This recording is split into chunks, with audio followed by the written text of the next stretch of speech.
In the year 2000, Donald Trump was going to join the Reform Party until he learned David Duke, former leader of the KKK, was going to join that party as well. Trump decided he didn't want to be associated with a man he called a racist and bigot. Good for him. But fast forward to 2016 when Donald was running for president. Jack Taper asked Trump how he felt about David Duke endorsing his presidency and how he felt about white supremacist groups. Donald responded with a pack of lies. He said he didn't know David Duke or anything about the man, and he didn't know anything about white supremacist groups, and he couldn't condemn people he didn't know anything about.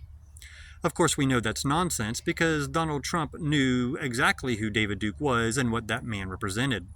And the KKK is the most notorious racist, white supremacist hate group in the history of America.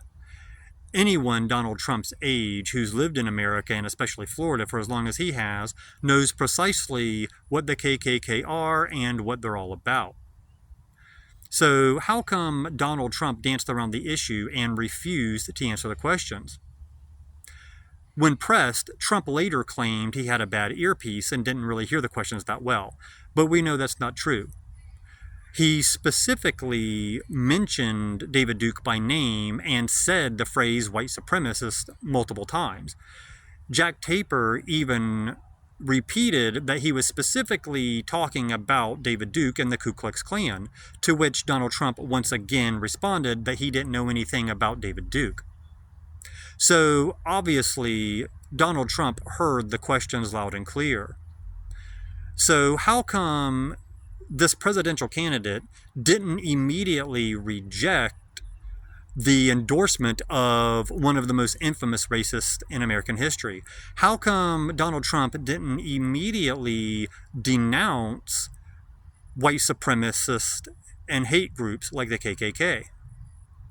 It's because Donald Trump had already been campaigning for months, and he knew many of his fans were white Christian nationalists, radical nationalists, white supremacists, and racists and bigots of all kinds. And Donald didn't want to risk alienating a large number of his voter base by disavowing bigoted hate groups. But you can't be the president of the United States and make America great again when you are the heroic poster boy for radicalized, bigoted hate groups. All you can really do is make America hate again, which is exactly what Donald Trump did when he was president.